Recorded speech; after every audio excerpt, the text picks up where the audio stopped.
Chers téléspectatrices et téléspectateurs de Zouk Télévision, bonjour, bonsoir, bienvenue dans votre émission politique, le kiosque sur Zouk Télévision.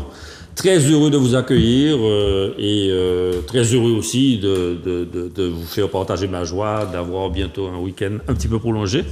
Donc, je vous souhaite un bon repos à cette occasion. Je suis en compagnie de chroniqueurs qu'on connaît, qu'on a l'habitude de recevoir et qui vont exercer leur sagacité pour nous commenter l'actualité locale, nationale. Et donc, je vais tout de suite vous les présenter. Michel Branchi, bienvenue. Il ne porte plus de lunettes, donc tout va bien, il rajeunit. Oui, bon, mais, enfin, avec l'aide de la médecine occidentale, quand même, j'ai pu me débarrasser de problèmes aux yeux. Bon. Alors la médecine, elle est mondiale, parce que l'académisme permet aux techniques médicales d'être partagées dans toutes les sociétés. Ah non. Ah oui. Ah non. Il y a la médecine ayurvédique indienne, il y a la médecine chinoise, Bon, et puis il y a la médecine cubaine. Bon. Alors la médecine cubaine, c'est l'art d'avoir allié la science, la technologie à la médecine traditionnelle. C'est ça. Bon. Et c'est cette voie que nous devons suivre. Alors, on reprendra ce débat un autre jour. Comment vas-tu? Quelle est ton actualité? Bon, mon actualité, bien entendu, c'est la Nouvelle-Calédonie. Nous avons reçu cette information. Ça m'a obligé d'ailleurs de modifier un peu la une de Justice. Bon, Justice est bouclée, je donne quelques informations quand même. Justice est bouclée le dimanche ou le lundi. Bon. Et l'affaire de la Nouvelle-Calédonie a été dans la nuit de dimanche à lundi qu'on a su qu'il y avait des émeutes et après on a su même qu'il y avait des morts. Bon, par conséquent, on a modifié la une. Pourquoi ça nous intéresse? Parce que lorsque Tjibaou a négocié les accords de 98, ça qu'on appelle les accords de Nouméa, et qu'il y a eu OVA, Ponce, nous savons qui était Ponce. Oui. Ponce était très lié à la Martinique. Bon, d'abord par la défiscalisation, n'est-ce pas? Et par le fait que on l'appelait Tiponce. Il y avait ici Tiponce. Bon. Mais oui. Oui, on sait. Et nous avons fait une grande marche. Toutes les organisations anticolonialistes, démocratiques, syndicales, et ça, ont fait une grande marche entre la Fort-de-France et le Lamentin par l'ancienne route de Schellcher pour soutenir la Kanaki à l'époque.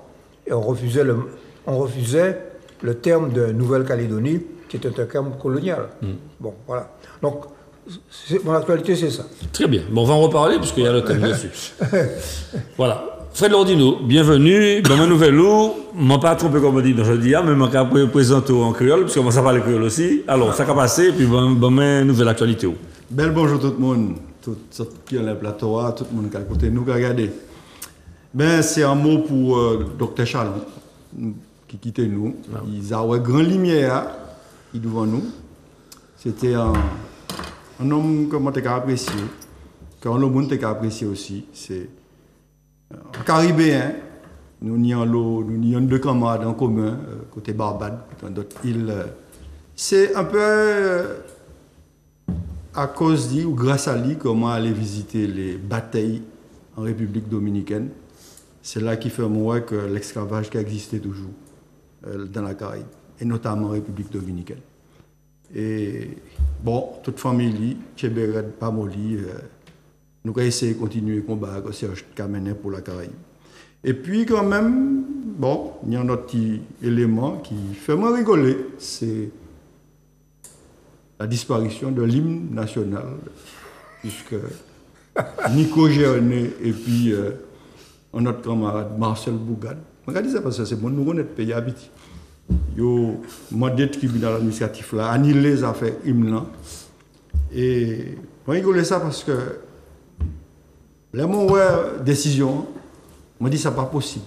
Le tribunal a demandé président du conseil exécutif, voyez le règlement concours là, voyez les éléments. Ouais. Il pas vrai à rien. Il n'y pas répondre, c'est mon nom. Ben, tu bien là, dit comme ça, comment on ne peut pas parler du possible là, ou pas même les résultats vote là, on peut dire que ça passé, ben nous avons cassé ça. Et c'est-à-dire qu'il y a égalité, Li et puis Chabin, c'est-à-dire les deux derniers présidents du Conseil exécutif, premier du rapport, comment tu as participé à l'annulation du rapport Lambia. Et puis toujours mettre Germanie, donc il devait casser ça. On a constaté là à présent que deuxième Imlan à présent, il cassé. Donc on a pensé que la CTM qui tire les leçons dit ça. Très bien, ben je remarque que ton commentaire est un petit peu taquin. Donc, je vais simplement te dire que tu as le droit, effectivement, d'apprécier des démarches, ce que j'appelle moi le juridisme. Enfin bon, voilà. Daniel, Daniel Chauvet. Mais oui, mais écoute, moi j'ai un devoir de réserve et puis vous choisissez des sujets qui sont sensibles. Daniel, bienvenue à toi et puis je sens que j'aurais pu subodorer ton actualité, mais je te laisse la présenter. Non, vraiment. Et merci de l'invitation. Je prends de plus en plus de plaisir à participer à ces moments d'échange conviviaux, même si parfois il y a des petites animations. Mais oui. Et je t'avoue que je trouve que tu fais preuve d'une grande élasticité pour pouvoir recevoir parfois autant et rester aussi calme. Donc, je te remercie. Donc c'est vraiment très bien. Donc bon, c'est pas la fin du monde, on n'a pas d'hymne, on n'a pas de drapeau lambi, mais je pense qu'on reste un pays, des Martiniquais, qui avons beaucoup à faire et à construire pour demain. C'est sans doute ça l'essentiel. Alors, mon actualité, on va parler tout à l'heure de la question de l'eau, mais c'est vraiment ce qui, pour moi, est un signe important et sur lequel il faut en tout cas, moi, j'encourage, c'est la mobilisation citoyenne. Alors, souvent, quand on parle de mobilisation citoyenne, on pourrait laisser penser qu'il y a les citoyens de côté et les politiques de l'autre, pas du tout. C'est une mobilisation citoyenne autour de questions éminemment politiques, la question de l'eau.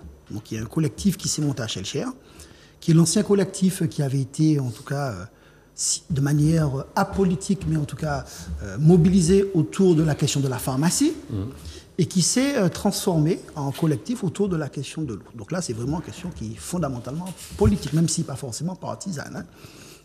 Et hier au soir, Simon Maël a organisé vraiment une belle réunion. Il y a quasiment 300 personnes à l'hôtel Batelière. Donc je tiens vraiment à saluer leur travail avec de l'information de l'Office de l'eau, du BRG. Moi-même, j'ai pu faire un témoignage en tant qu'ancien acteur de l'eau. Et Yvon Paquet qui était là, qui a eu beaucoup de courage parce que la charge a été, vous l'imaginez, épicée. Et finalement, ça a été aussi l'occasion de clarifier les choses parce que souvent, on a bien palpé la colère, l'exaspération de nous-mêmes et des échecs. Il y a des échecs, il faut pouvoir le dire. Et ça m'a aussi permis de dire, vous savez, en politique comme dans la vie, il ne s'agit pas de dire rien n'a été fait, tout a été fait, ce qui donne le sentiment qu'on peut excuser tout, on peut tout balayer. Et rappeler quand même que les lois sur l'eau, elles ont été réhabilitées par quelqu'un qui n'est pas de mon camp politique, donc je suis très à l'aise. Claude Lise. C'est Claude Lise qui, dans le cadre de la loi d'orientation, a fait que la Martinique ait pu bénéficier d'un office de l'eau. C'est un grand pas pour rationaliser les politiques de l'eau. Madeleine de Grand-Maison, qui a été la première présidente du comité de bassin, qui est celle qui a porté le premier document dans lequel, à l'échelle de tout le pays, on pouvait enfin avoir des objectifs en commun. Donc cela a été fait, il faut l'entendre. Maintenant, il est clair pour moi qu'il reste beaucoup à faire. Et c'est en ce sens qu'il faut continuer à exiger que nos élus fassent mieux à chaque fois qu'ils en ont l'occasion. Très bien, merci beaucoup. Et Béatrice Bellé, très content de te recevoir avec ta coiffe madras, parce que tu vas expliquer les raisons pour lesquelles tu coiffes ainsi. Eh bien, et puis tu vas nous présenter ton actualité. C'est gentil. Bonsoir à tous, messieurs. Bonsoir aux téléspectatrices et téléspectateurs. Et oui, bonsoir à toute la Martinique qui, à ne point, enfin sauf vous, à ne point manquer, a mis sa touche, puisque nous sommes dans la journée, oui, sauf vous, a mis... tout dire. Voilà, c'était la journée du madras, donc c'est à l'initiative l'initiative d'ailleurs d'une association qui promotionne la culture martiniquaise, mais également l'art vestimentaire martiniquais, nos couleurs. Donc aujourd'hui, il fallait avoir une petite touche madras, donc j'ai attaché ma tête avec mon madras, et il y en a plein de jolis maintenant, donc faites-vous plaisir avec nos couleurs, créez et continuez à créer. Voilà. Mon actualité, la première, c'est que je suis en train de préparer la venue du premier secrétaire du Parti socialiste, Olivier Faure, qui sera là notamment pour les commémorations du 22 mai. Et c'est un plaisir pour moi parce que je vais lui faire un parcours assez long, mais je pense qu'il sera riche et instructif. Parce que finalement, ces commémorations, mine de rien, sont aussi des moments de connaissance et d'apprentissage, de connaissance en tout cas. Et puis, donc il y a ça. Il viendra d'ailleurs avec une amie et camarade, Dienaba Diop, qui s'avère être la porte-parole du parti. Voilà, donc je suis contente de les accueillir la semaine prochaine. Dans l'actualité, j'ai participé, été soutenir des amis aux obsèques, en effet, du docteur Chalon. Et là, j'ai découvert un homme qui vivait à 200 à l'heure, qui avait 300 000 engagements, qui était dynamique, qui emportait les gens dans son militantisme, qui était présent sur la question du chlordécone, présent sur la question de la solidarité caribéenne, puisqu'il travaillait avec cette association qui notamment a beaucoup œuvré, c'est ESA, je crois, ESA Caraïbes, qui a beaucoup œuvré au moment des catastrophes naturelles, que à la Dominique, que à Haïti. Il était aussi coordinateur du centre périnatal de Martinique. Enfin, c'était un médecin engagé aussi sur la question de la transformation agricole de la Martinique. Il avait un jardin vraisemblablement très chargé. Il connaissait énormément la phytothérapie, tu vois, tu en parlais, et alliait justement et préconisait qu'on allie la médecine traditionnelle à notre médecine aussi des plantes, enfin voilà. Et l'autre actualité, mais on va en parler, c'est évidemment la Nouvelle-Calédonie, puisque j'ai quelques amis Kanak qui y vivent, et du coup j'ai essayé de les joindre, pas facilement joignables d'ailleurs. Voilà. Bon, ah oui, et puis un dernier point, parce qu'il ne faut pas en rire, parce que c'est très important. Je ne sais pas si vous l'avez suivi, mais le Bénin a décidé, dans le cadre de ses réformes constitutionnelles, sous certaines conditions qui vont être affinées, de proposer la nationalité aux afro-descendants, notamment de la Caraïbe, la Martinique, et ce, d'ailleurs, après son séjour en Martinique, un peu tumultueux. Il a décidé de reconnaître probablement le parcours un peu chaotique qui a été le nôtre, qui a été celui de nos ascendants, et propose de façon pas symbolique du tout, de façon très formelle et officielle de proposer la nationalité aux Martiniquais, Guadeloupéens, Guyanais qui le souhaiteront. Très bien. Voilà. D'accord, merci donc pour toutes ces actualités. Nous allons passer au vif du sujet. On a 6 thèmes, donc on va essayer de tenir le rythme. Premier thème, donc après avoir réuni tous les acteurs de l'eau lundi 13 mai en urgence, le représentant de l'État, donc le préfet, va notamment prendre un arrêté préfectoral d'ici la fin de la semaine pour augmenter les prélèvements et réduire la consommation en eau des acteurs économiques. Donc comme d'habitude, en propos d'exorde, je veux quand même préciser que la CTM a fait une petite communication. Il y a eu une réunion avec le PCE et le président de Cap-Nord. Et quelques éléments ont été présentés à l'issue de cette réunion. Je ne sais pas si vous avez eu le document, mais enfin, je vous donne une lecture de quelques éléments qui ont été mis à disposition par le cabinet du PCE. Donc, depuis 2015, Cap-Nord a procédé à la réfection de 11 km de réseau de distribution d'eau. Ça, le président de Cap-Nord a voulu le préciser. Il semblerait aussi que l'usine de Viger du Lorrain ne puisse fournir que 20 000 m3 d'eau, et les travaux sont à réaliser. Il y a un dessableur, extraction de boue et de fourrage, qui serait en panne. Donc ça aussi, c'est en cours. Le président de Cap-Nord estime que 43 000 m3 sont nécessaires aux habitants du Nord, alors que seulement 21 000 m3 sont produits aujourd'hui. Et selon ce même président, la source Morestin est au maximum de ses capacités de production. Donc les solutions à l'étude sont les forages dans les nappes phréatiques de l'Aurain, de Grand-Rivière et ailleurs. Donc c'est un communiqué que j'ai reçu. Dany, je vais te donner la parole en dernier, puisque c'est ta spécialité. Alors Michel, qu'en dis-tu par rapport à cette décision du préfet de prendre la main sur cette question qui est plutôt brûlante, hein, sans faire de mauvais jeu de mots? Eh bien, moi, je vais me référer à l'interview d'un maire, le maire du François, Samuel Tavernier, que je ne connais pas personnellement, et qui est aussi premier vice-président de l'Espace Sud, qui a été interviewé sur une radio, on peut la nommer Radio Caraïbe, et on l'a invité à commenter cette réunion à laquelle il a participé. Alors, il a dit beaucoup de choses, mais il a dit 2 choses qui m'ont paru intéressantes. Il a dit, premièrement, je suis allé avec un peu de gêne parce que cette réunion a été convoquée par le préfet. Mais en même temps, j'ai constaté qu'il y avait autour de la table toute une série de services qui ont une importance concernant la question de l'eau et que les EPCI ne peuvent pas convier. Il a cité l'ARS, Météo France, etc., la DEAL. Bon. Et j'en ai tiré la conclusion qu'à force de dire que nous avons le pouvoir, beaucoup de gens croient qu'on a tous les pouvoirs. Bon, premièrement. La deuxième chose qu'il a dite, il a dit, bon, je suis maire du François, on parle de Montpito François, on parle de Montpito Lamentin.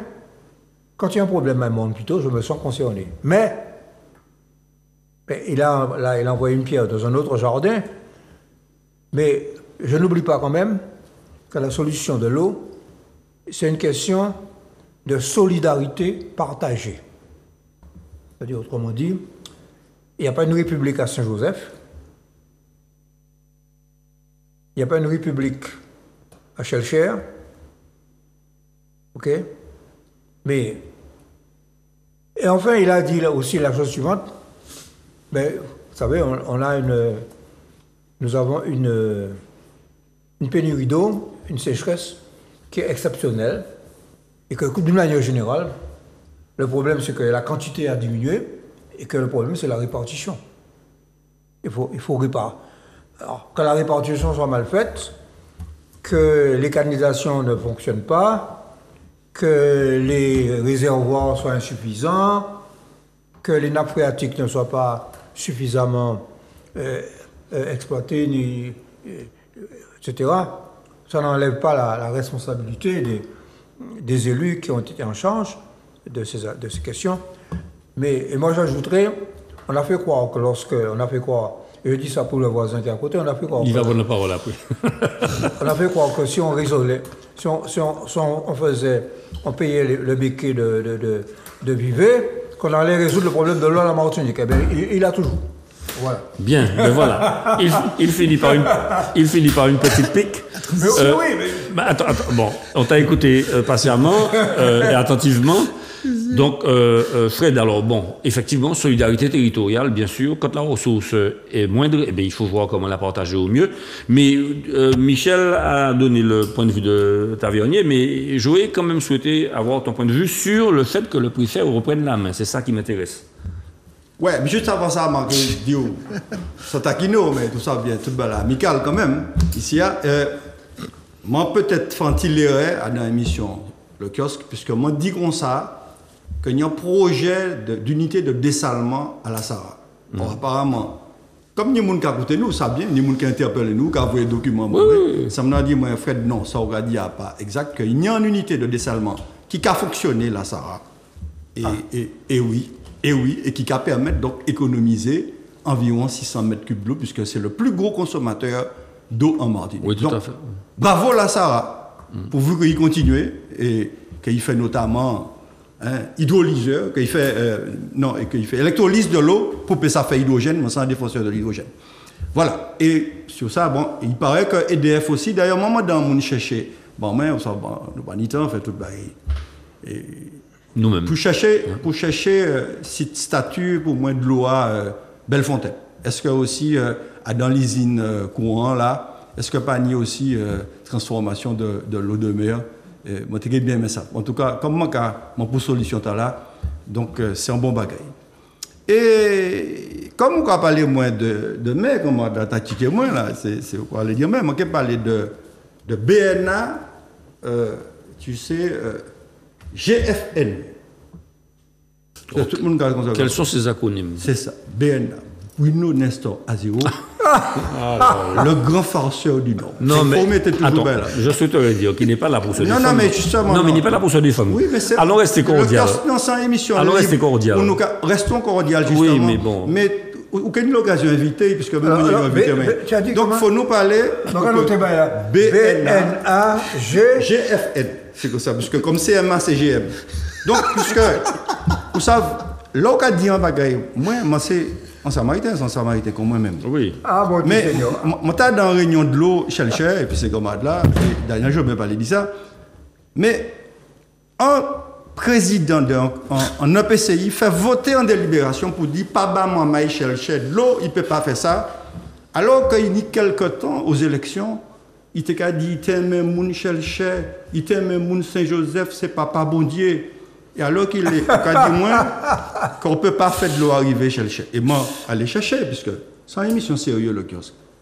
Un document financé par Cap Nord de juillet 2023, et puis en société qui a créé Aegis, et documental là, il a dit comme ça, que si on fait 550 mètres tuyaux pour accorder tuyaux à Bellefontaine, entre Cap Nord et puis la Cassem, vous pouvez déjà bah moun de l'eau soulager ces moments Michel Cher.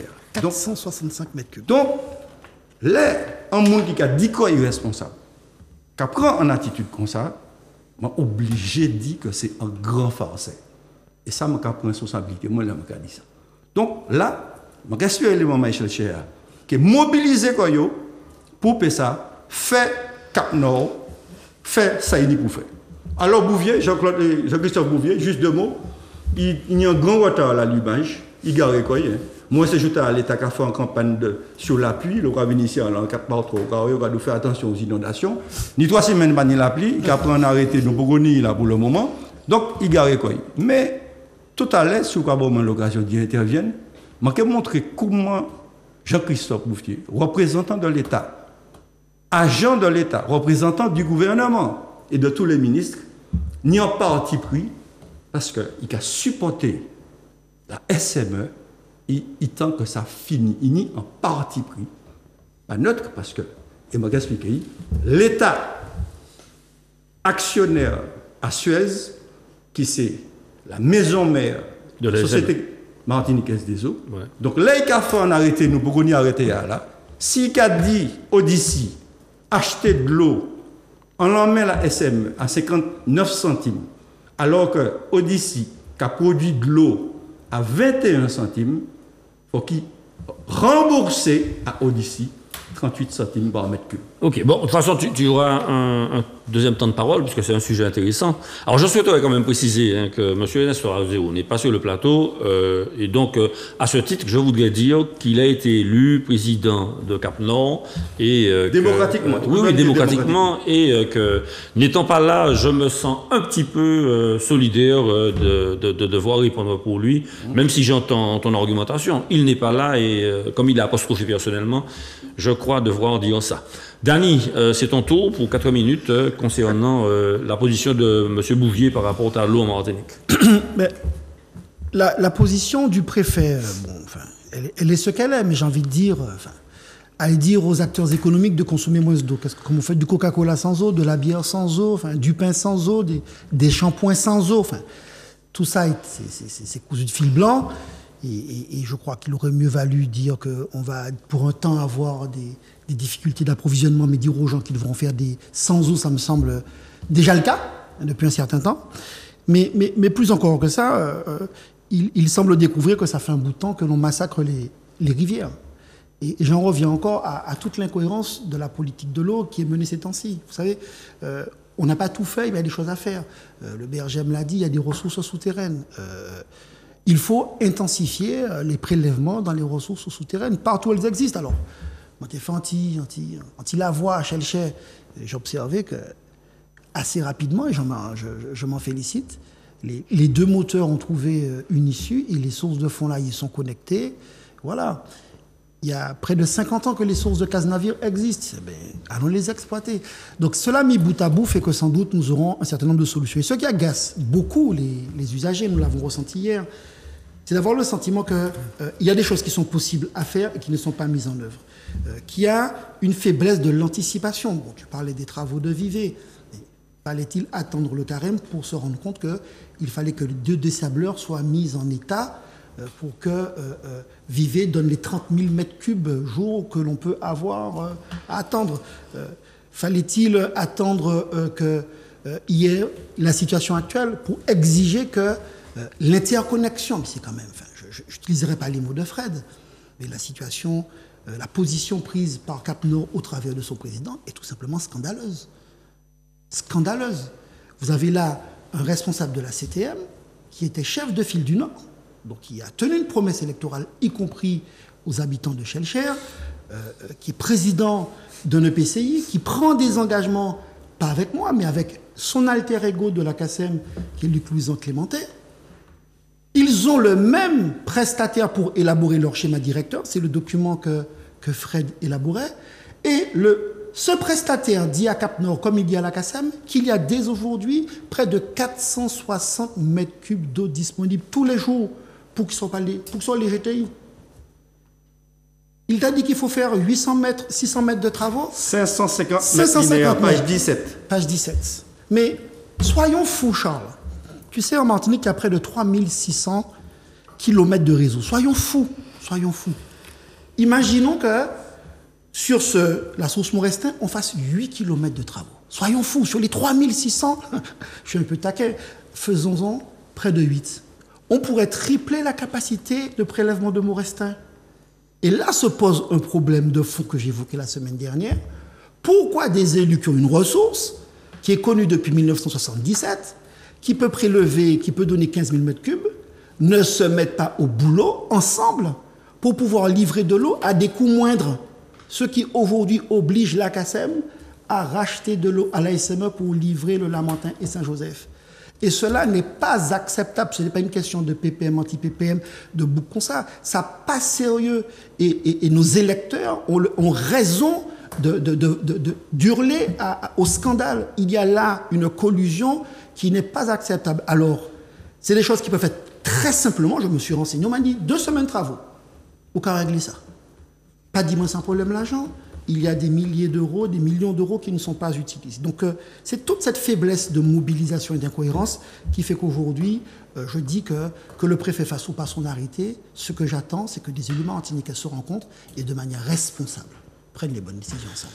Très bien. Alors Béatrice, je te donne la parole en dernier, puisque là on était dans la dimension technique. Et donc ton sentiment par rapport à la problématique politique en Martinique? Vous savez, alors je vais presque me faire le porte-voix parce que moi j'ai assisté à cette réunion hier à Chelcher. Vraiment, les gens sont à bout. Il y a quand même des gens qui depuis 6 jours n'ont pas d'eau. Hein. Bon. Et on ne fait pas de différence entre la personne en situation de handicap, la maman avec ses enfants, d'accord, tout ça est passé sous silence. C'est-à-dire qu'on a des gens qui, depuis 6 ans, 6 jours, n'ont pas d'eau. Je ne sais pas si vous voyez ce que ça peut représenter en termes de dignité, parce qu'on parle de dignité. Voilà. C'est un droit fondamental que celui d'avoir de l'eau. Alors les gens ont manifesté lors de cette réunion leur exaspération, leur grande patience à écouter aussi les explications qui leur ont été dites. Et là aussi, je me suis fait un peu le porte-voix pour dire, en fait, on a besoin aussi de solutions, quoi. On peut pas chaque année, parce que ça fait quand même des années, ça fait maintenant des décennies, c'est un peu comme le transport, quoi. Hein, chaque année, on nous ressort à chaque fois les mêmes choses. Il n'y a pas d'eau, on va couper, c'est la sécheresse. Et puis chaque année, il y a quand même des spécialistes. Là, hier, il y avait le BRGM, le bureau. Alors, c'est bon. Bureau de recherche minière, mais c'est sûr, en fait, c'est le bureau. Voilà. Donc c'est Bureau eux de qui recherche font, géologique et minière. voilà, qui font les recherches souterraines et qui arrivent notamment à nous dire là où il y a des sources, qui ont fait plusieurs études et qui disent eux-mêmes ils ne comprennent pas. En toute sincérité, ils l'ont dit très discrètement, mais ils ne comprennent pas la situation martiniquaise. Ils ne comprennent pas comment aujourd'hui le fait, qui n'est pas un fait simplement naturel, évidemment qu'on a de la sécheresse, donc il y a des endroits où on ne peut pas aller pomper quand c'est sec, mais ils disent quand même, vous avez la chance d'avoir une île sur laquelle vous avez des sources diversifiées. Et il le prouve avec les études, par exemple, que Fred vient de montrer. Toutes les études montrent que nous avons des capacités de faire, que nous avons des moyens pour le faire. L'ODE était là et rappelle tout de même qu'il y a des fonds disponibles pour le faire, pour faire un certain nombre de travaux, pour les commencer. Bon, et puis pour aller sur des priorités. En toute sincérité, moi, j'avais honte. Je vous le dis, j'avais honte parce que je me dis, c'est éminemment politique, pour le coup, parce que les gens, c'est éminemment bien que les gens se mettent à faire de la politique et mettent la pression sur les élus, parce que là, il va falloir quand même que les masques tombent, il y a des masques qui commencent à tomber. Ce que Fred dit, le dit durement. Mais quand même, on ne peut pas parler d'autorité unique et puis tout d'un coup, quand alors Adam, 1100 km² nous pas même Adam en esprit solidaire. Martinique, c'est à nous. Martinique, oh, c'est où tout ça? Alors dès que nous en avons l'occasion, Shellcher garde sa part, Fort-de-France garde sa part, le Nord va garder... Non, faut qu'on soit sérieux. Nous, on est solidaires quand même. Enfin, moi, je suis une héritière d'enfants du Nord. Je suis solidaire de tout ce qui pourra être fait pour le Nord. Mais quand l'appareil peut être donné, la solidarité est la moindre des choses que l'on puisse se devoir entre Martiniquais. Parce que là, l'État, pourquoi c'est grave? C'est grave que ce soit l'État, là, qui convoque, et il y a des gens qui l'ont dit, hein, qu'il y a des Martiniquais qui ont dit ça, qu'on dit gade, zot kapal, et autonomie, tout long, bassiner, tête nous, et puis autonomie, et puis laisser pour assise à l'entour en table, c'est préfet qui est obligé de convoquer, zot, et pas même préfet en fonctionnaire, directeur de cabinet qui est obligé de vous convoquer pour que vous arriviez à vous rassembler autour d'une table. Messieurs, c'est pas sérieux. Eh bien, moi, je pense qu'il faut redonner du sens. Donner du sens. Alors, il y en a beaucoup qui n'aiment pas ça, quand on le dit, ou en tout cas que désormais on le redit et le dit, mais ce sont les résultats qui vont redonner de la crédibilité à la chose politique. Alors, un deuxième petit tour de 2 minutes. Michel, quand tout à l'heure tu as rebondi en disant... On croit avoir les pouvoirs, mais on constate qu'on n'a pas tous les pouvoirs. Peux-tu reformuler, s'il te plaît? Peux-tu approfondir? Bon. Ça m'a interpellé. Je veux dire par là qu'il y a un certain nombre d'organismes techniques qui dépendent du préfet. On va citer le BRGM, par exemple. Bon. Bon. Il y a d'autres organismes. Il y a l'ARS. Bon. Il y a Météo France. Bon. Autrement dit, il y a certains pouvoirs. Bon, et puis je pense que l'État français a organisé l'impuissance. Pourquoi? En créant les communautés de communes dans un petit pays de 1100 km², on a créé une structure inutile. Un millefeuille, une couche supplémentaire. Une couche supplémentaire du millefeuille administratif français. Bon, ça peut se comprendre. En France, il y a 36 000 communes. Oui. Des communes de 200, 300 habitants. Ces boucles-là, pour faire l'école, c'est pas peu en des communes de 200 habitants. Donc, on a fait des communautés de communes, ça se comprend. Mais dans un pays comme la Martinique, au moment où on s'est battu pour supprimer le conseil général, conseil régional pour cette absurdité, au même moment, la loi NOTRe a créé les communautés de communes, c'est-à-dire CACEM, Cap Nord, Espace Sud. À partir du moment où vous créez ça, vous créez des pouvoirs, vous créez une bureaucratie. Et les types qui ont ça entre les mains, ils vont parler de la Dieu. Hein. On parlait là, Dieu. Tu parlais de... Non. Bon. Mais c'est pas lui seulement. Aussi bien le nord, le centre que le sud. Celui qui tient le truc, tu lui dis. Et on se heurte à la réalité, c'est qu'on a du mal à créer cette entité unique. Or, il faut planifier. Parce que, on va dire que je ressuscite le gosse-plan de l'URSS. Mais il faut planifier l'action publique. C'est-à-dire qu'on fait telle chose. Qu'est-ce qu'il faut faire? Il faut augmenter la capacité. Qu'est-ce qu'on fait? Priorité. On augmente la capacité de vivre ou on augmente les capacités des tours d'eau? Bon. Qu'est-ce qu'on fait d'abord? Combien d'argent a-t-on? On met en face tant d'argent. Les fonds européens. Les fonds européens? Bon. Les fonds européens, il a fallu se battre avec l'ancienne mandature pour que les fonds européens inscrivent l'eau dans le PO, on appelle le PO, le programme opérationnel 2021-2027. Il faudra le mettre en œuvre. D'accord. Par conséquent, c'est ça la question. Bon, aujourd'hui, je termine sur le souhait de Béatrice. Bon, il faut maintenant que tout le monde se mette d'accord. Bon, on va pas supprimer, on va pas faire une réforme institutionnelle. Maintenant, pour supprimer les APC, ils sont là. Hein. D'accord. Mais il faut qu'ils se mettent autour d'une table et la mobilisation populaire est une bonne chose pour les forcer à agir. Voilà. Très bien, merci. Alors, Fred, tu voulais continuer ton propos? Rien pas mal. Et moi, je dis ça là, dans l'émission, là, nous avons la prétention d'y faire une émission sérieuse. Oui, tout à fait. Nous ne pouvons pas attaquer le monde. Là, je vais parler de Jean-Christophe Bouvier. Ce n'est pas personnellement. Non, bien sûr, c'est le préfet. C'est un homme très sympathique. Bon, et là, nous avons eu des manifestations, il va connaître.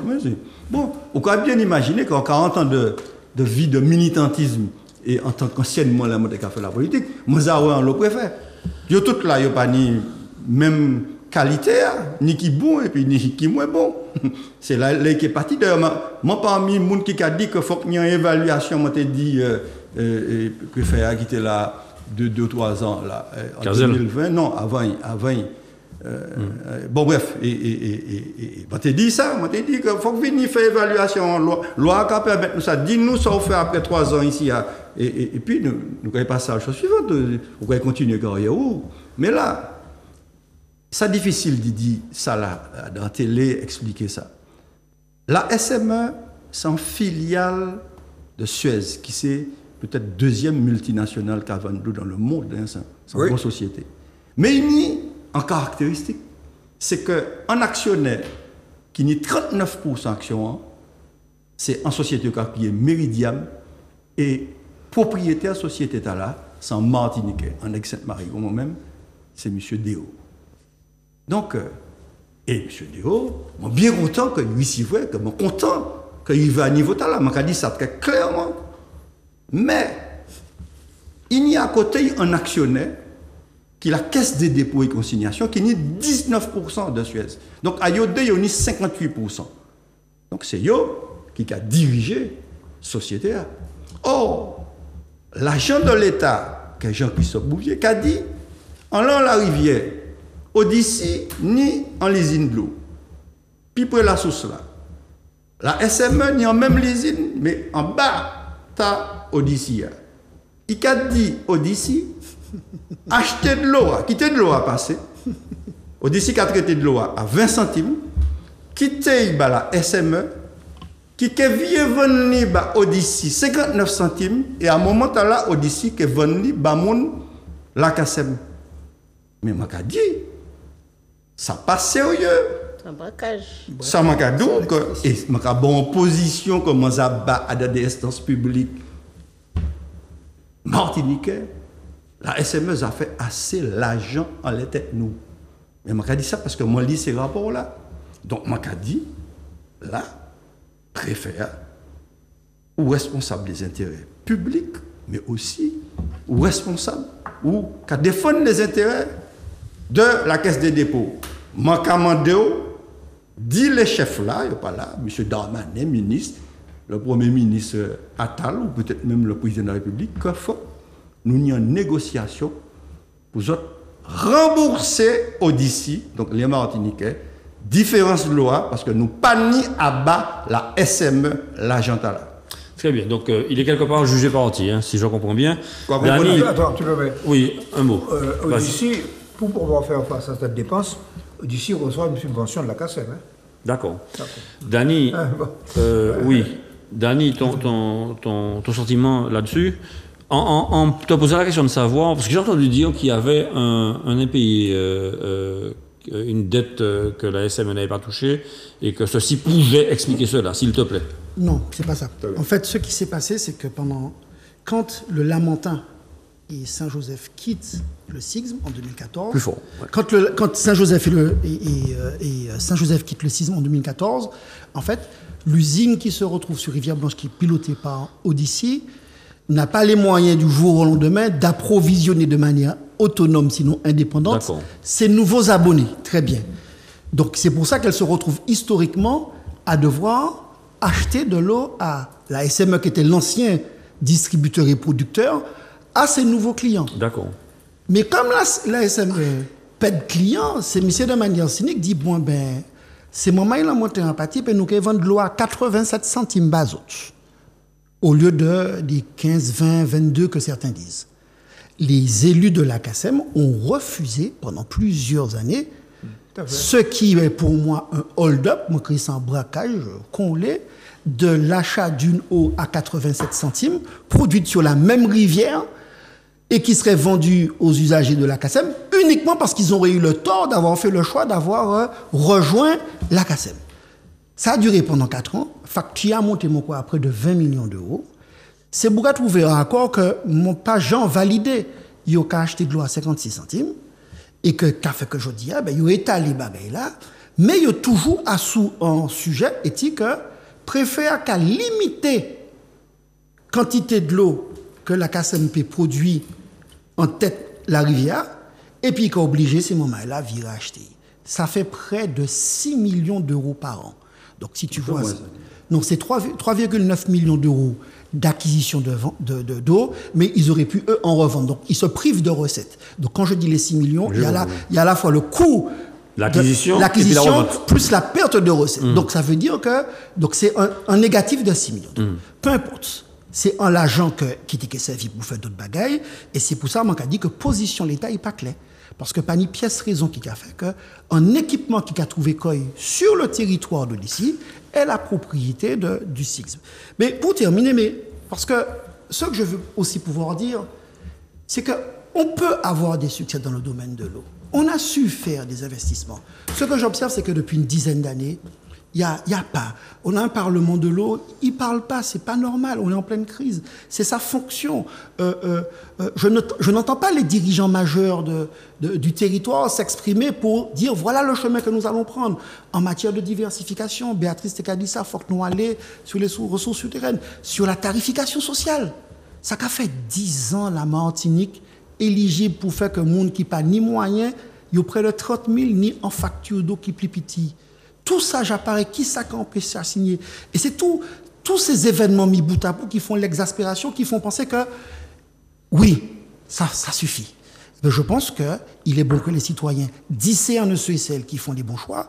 Et à d'autres réunions, chez le CHA, m'a apprécié l'intervention Béatrice, qui a dit, mais maman, là, c'est ça qui a mis ces luttes-là, puisque tout le monde a diabolisé la SME. Odyssey plutôt, il a diabolisé. Il a diabolisé la SME, mais il a dit, mais maman, là, c'est les élus qui font le choix de la gestion privée. Hein. Donc, il serait bon demain, quand les uns et les autres vont devoir choisir un bulletin, qu'ils sachent quel est le choix de leur élu. Pour ma part, je suis de ceux qui défendent âprement la gestion publique de l'eau et qui parfois la critiquent quand elle est mal gérée, parce que je veux une bonne gestion public de l'eau. Et cela est possible, Charles. D'accord, merci.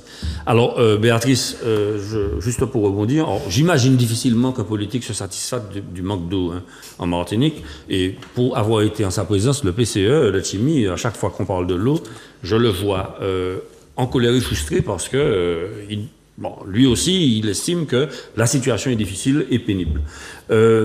Ton sentiment pour l'année prochaine, tu penses qu'on va se retrouver dans cette même situation-là? Est-ce que tu penses que... Voilà, c'est ça. Mais ça fait 10 ans qu'on est dans la même situation. Ouais. Bon, et moi, ce qui me fait rire, c'est que ceux qui sont déjà depuis plus de 10 ans au pouvoir s'étonnent encore chaque année qu'il y a un problème. Mais non, mais il faut être sérieux. C'est tout, il faut être sérieux. Là, la situation devient dramatique parce que, les gens ont une capacité en plus à converser entre eux. On ne peut pas balader les Martiniquais encore avec des titines bois sèches. Ah oui, mais non, mais tu sais, c'est parce qu'il n'y a pas d'eau. Les moulins comprennent que c'est pas ça. Les gens ont compris qu'il y a non seulement un problème de gestion privée. Donc on a aujourd'hui des grosses sociétés. On a eu la même chose dans le transport, je vous le dis, dans le centre, à l'époque. Bon, mais pas qu'à dire plus.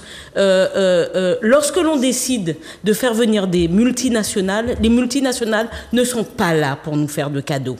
Elles sont là pour, à la ligne près, au centime près, aller fouiller dans vos poches. OK ? Donc, ce que Dany est en train de vous dire, c'est que sur un territoire comme la CACEM, et ça, c'est l'intervention, la partie de l'intervention qui est intéressante de M. Yvon Paquit.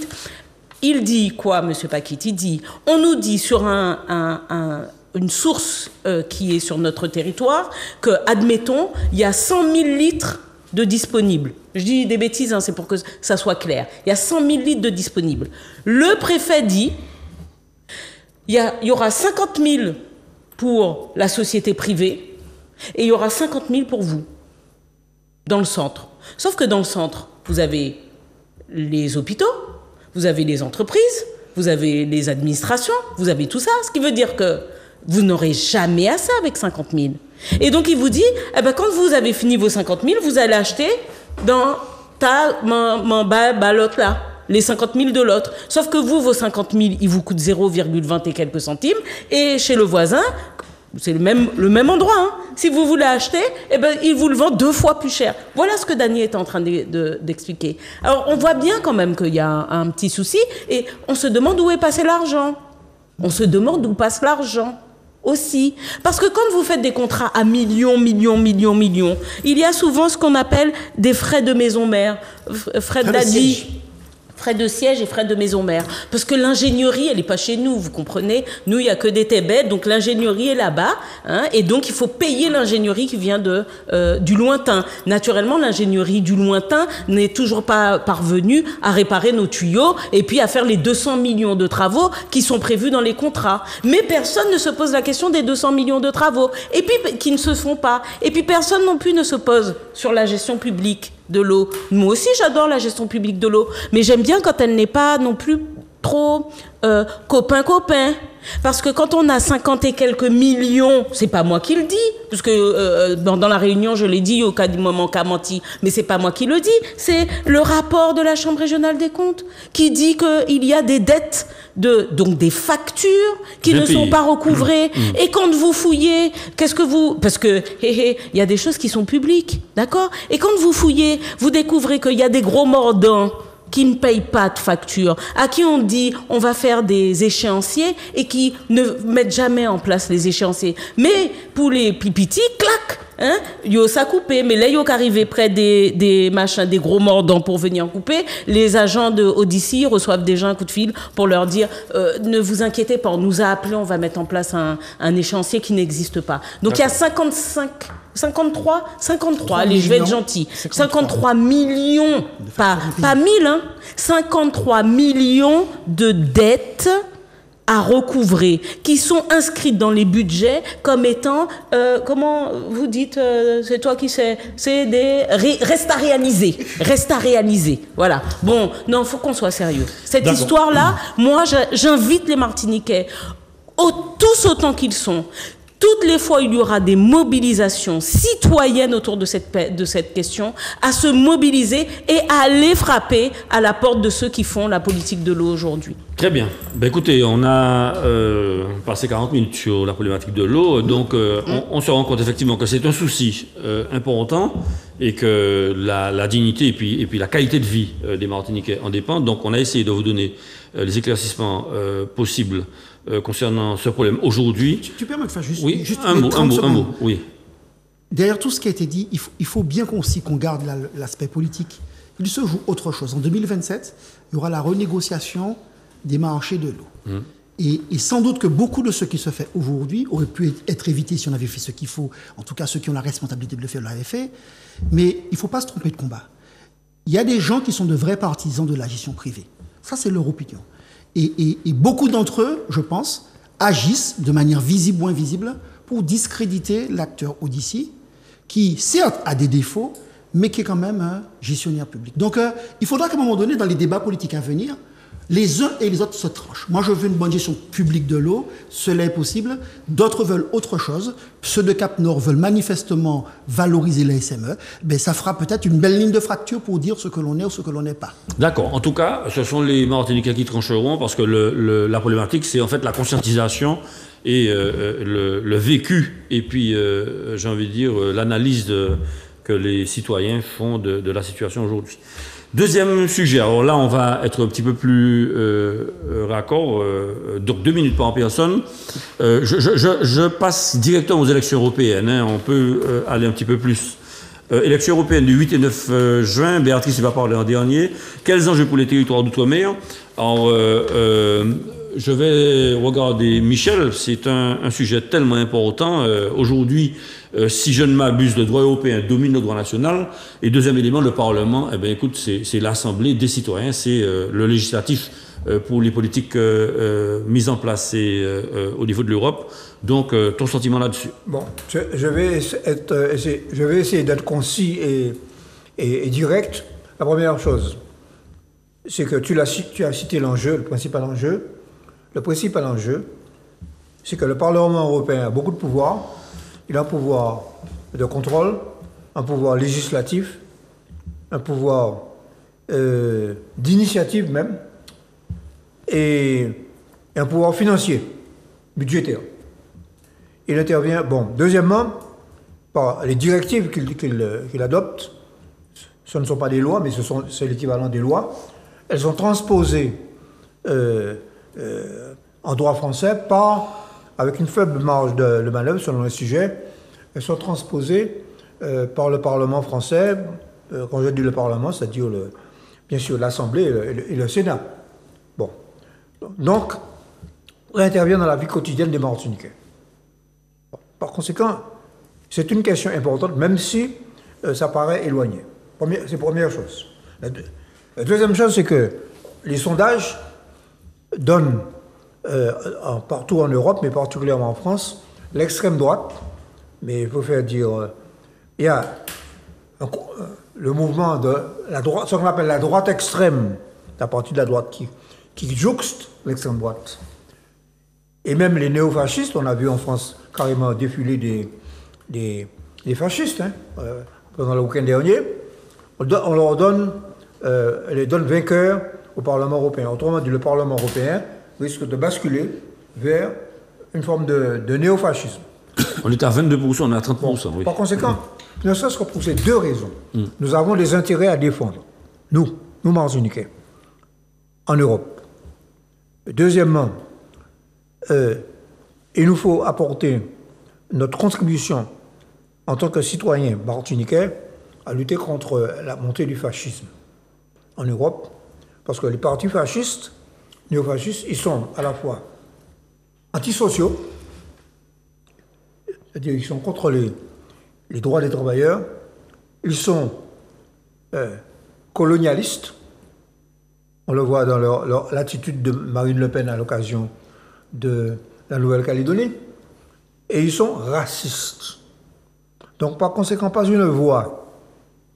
Et c'est pour ça que nous soutenons à justice la candidature du Parti communiste français, la candidature Léon Desfontaines et Fabien Roussel. Notre candidat, je le dis, je ne suis plus candidat, j'ai été candidat, j'ai été candidat là, en 2019, mais je ne le suis plus parce que je pense qu'à un moment donné, il faut passer la main, n'est-ce pas?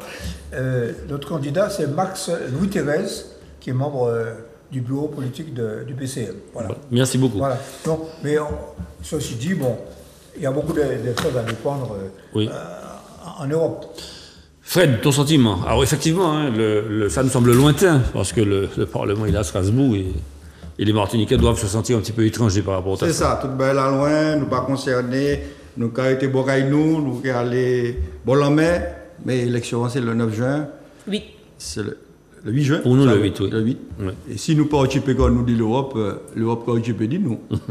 Déjà, nous appelle un certain nombre de l'argent là, dans les programmes européens, environ 200 millions d'euros dans les programmes là. Pour savoir un bon président, c'est un président qui s'a bien entouré quoi. Donc, si on entouré quoi bien, on peut mener des politiques et notamment faire que les fonds européens nous mieux servent Martinique. Et en laissant ça, nous n'avons pas de problème parce que depuis 2016, c'est nous, Martiniquais, la 7e qui est autorité de gestion. Et on a constaté que la gestion nous peut améliorer très fortement. Donc, il faut nous occuper comme nous dit l'Europe. Nous choisissons un camp, ça m'a dit. Ni le camp des États-Unis, ni le camp de la Russie et puis la Chine, tous ces bons-là. Et puis, ni 27 pays qui mettent ensemble pour moi défendre la démocratie et des valeurs de liberté. Dans certains pays, nous pas faire émission le kiosque là. Par exemple, en Russie. Je te gars venir chercher au Charles. Je te gars maintenant en goulag. Parce qu'ici, il y a un espace de liberté dans la République française et dans l'Union européenne. Nous pouvons critiquer librement le gouvernement, les acteurs, les élus. Rien pas qu'arriver nous. Mais ce n'est pas le cas, hélas, dans une majorité de pays. Donc, si nous voulons conserver mode de vie là, et puis ces valeurs là, la démocratie, et puis si nous voulons aussi la liberté, il faut nous participer en tant que citoyens à l'élection là. Tout le monde qui choisi l'issue, même moment là, il faut nous aller voter. Très bien, merci beaucoup. Dany, ton sentiment sur ces élections? Mais en fait, Fred, je vais être dans le prolongement du propos de Fred. L'Europe et la France ont bien des défauts, mais je pense que lorsqu'on regarde la cartographie du monde, c'est sans doute là où la pratique démocratique est visible et nous permet de dire un certain nombre de choses sans avoir à savoir où nous devrons dormir le lendemain. Mais c'est vrai que ce modèle, il doit donner des réponses autres. Hein. Tu parlais de l'Ukraine tout à l'heure. J'ai vu que la facilité de l'Europe à recevoir les Ukrainiens n'est pas la même quand il s'agit de réfugiés de guerre venant du Sud et d'Afrique, d'accord, où la Méditerranée est un véritable mourant, dans pas une indifférence, il ne faut pas être absolu, mais dans des proportions d'émotions et d'actions qui ne sont pas comparables aux moyens qui ont été mobilisés pour d'autres. Alors, est-ce à dire que rien à faire de l'Europe? Pas du tout. Et en période électorale, il faut bien imaginer ce que fait aussi l'Europe au-delà de ces questions de valeurs à véhiculer, mais des moyens mis à disposition.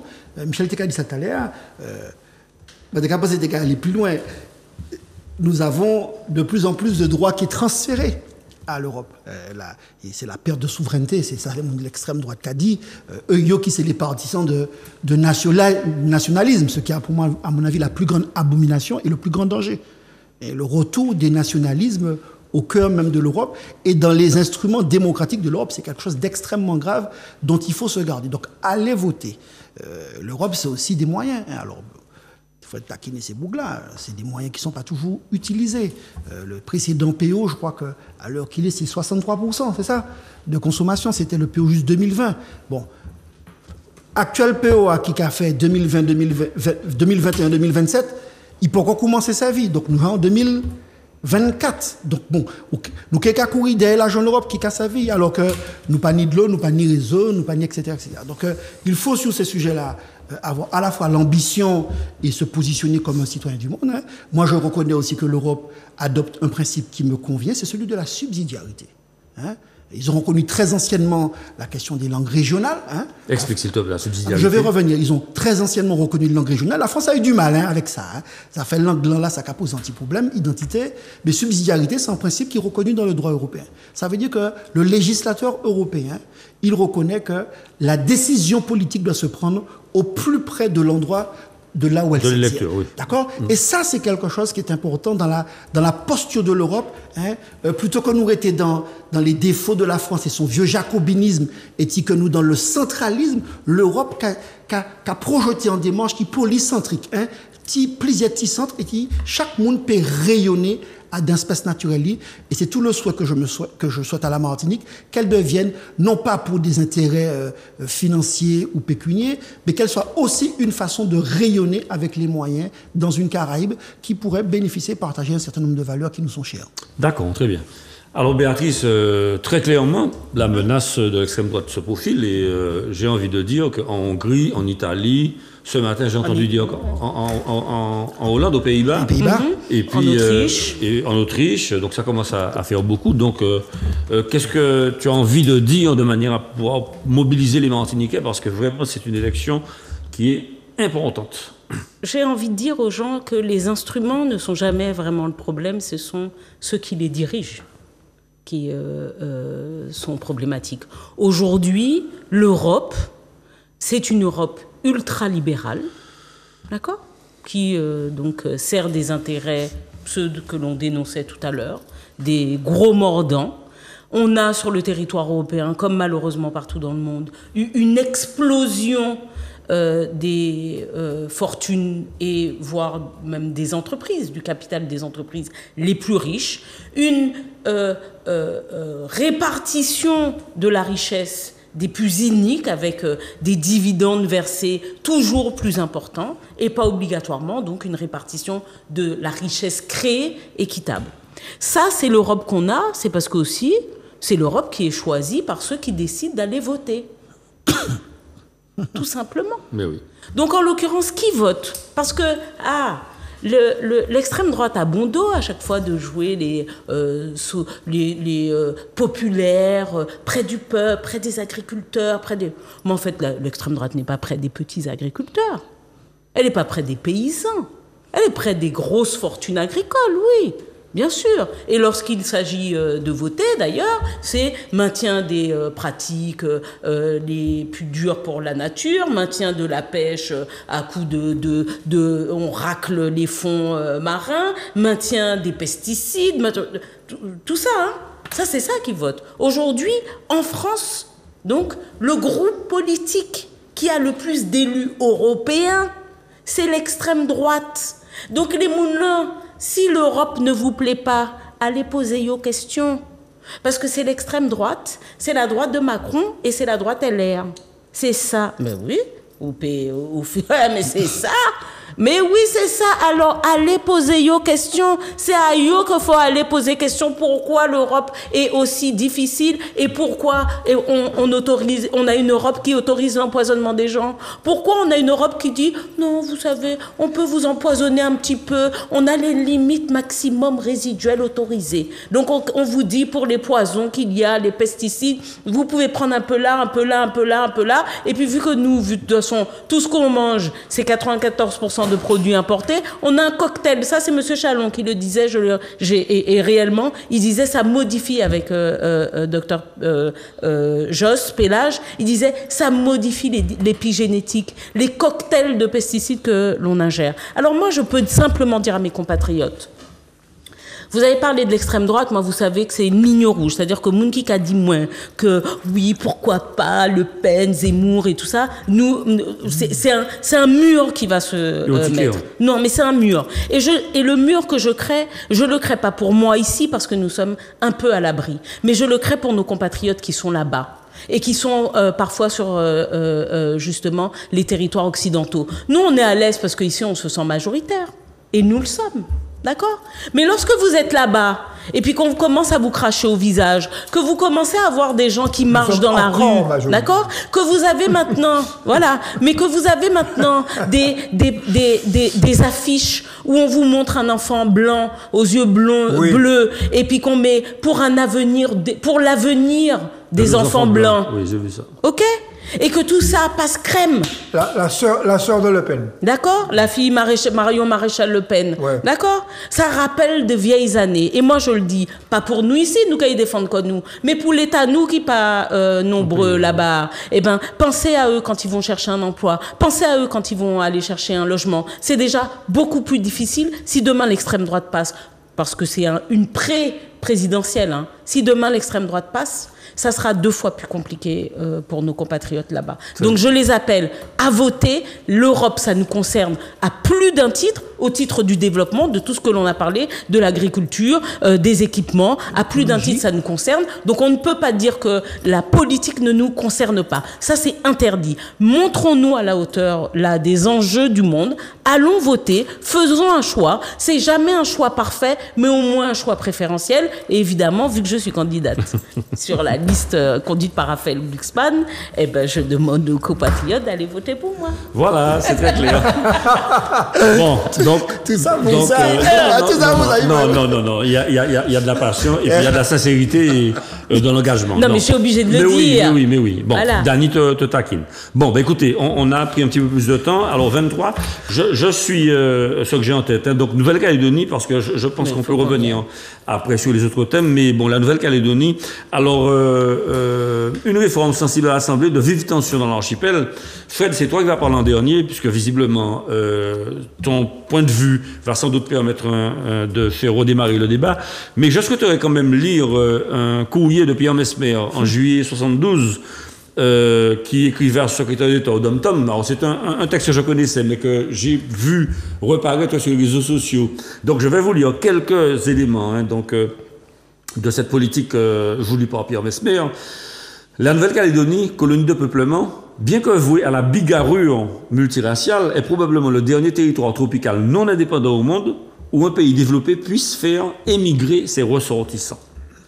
Il faut donc saisir cette chance ultime de créer un pays francophone supplémentaire.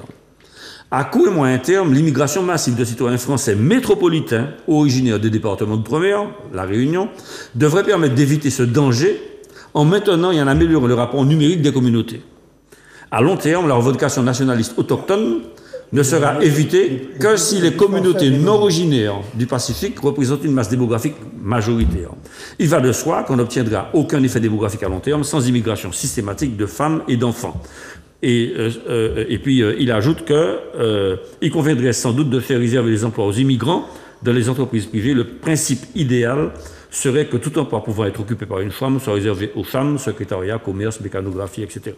Alors là, donc, très clairement, c'est un discours qui m'était sorti de la tête, mais on voit vraiment qu'il y a une position, entre guillemets, colonialiste. Et Michel, comme tu m'as interpellé dessus là tout à l'heure, je te donne la parole d'abord. Bon, alors, la question de la Nouvelle-Calédonie, ce qui s'est passé récemment renvoie à la manière dont la colonisation s'est faite là-bas. La France a pris possession de la Nouvelle-Calédonie et on a parqué les Kanaks dans des réserves, un peu comme les Américains ont parqué les Amérindiens. Les Indiens dans des réserves. Bon. Et ce n'est que après la Seconde Guerre mondiale, après ça, ils ont eu le statut de l'indigénat. Et c'est après cela qu'ils ont accédé à une certaine forme de citoyenneté. Et effectivement, on a organisé la mise en minorité du peuple kanak 3000 ans. Ils sont là depuis 3000 ans sur ce territoire. Face, il faut dire les choses, aux Européens, aux Blancs. Et aussi, pas seulement les Européens, les Asiatiques aussi. Il y a eu une colonisation venue de certains pays d'Asie, de Polynésie. Et il y a même les Martiniquais.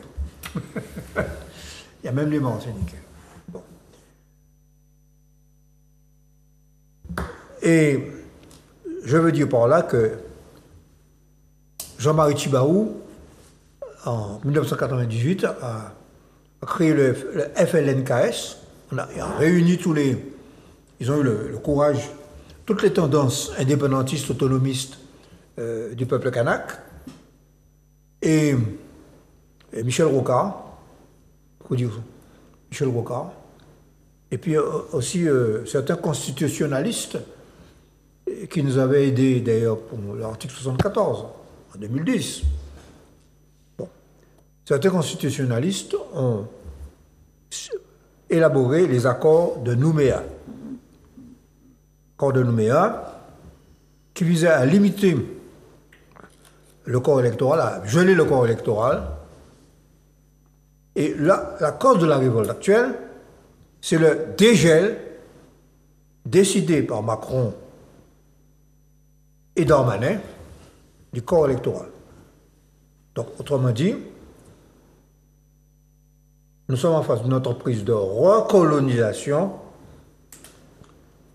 pour rendre le peuple kanak minoritaire dans son propre pays. Alors, bien sûr, il y a eu peut-être des dérapages. Bon, il y a eu des manifestations, on ne sait pas trop. Il y a eu des dérapages.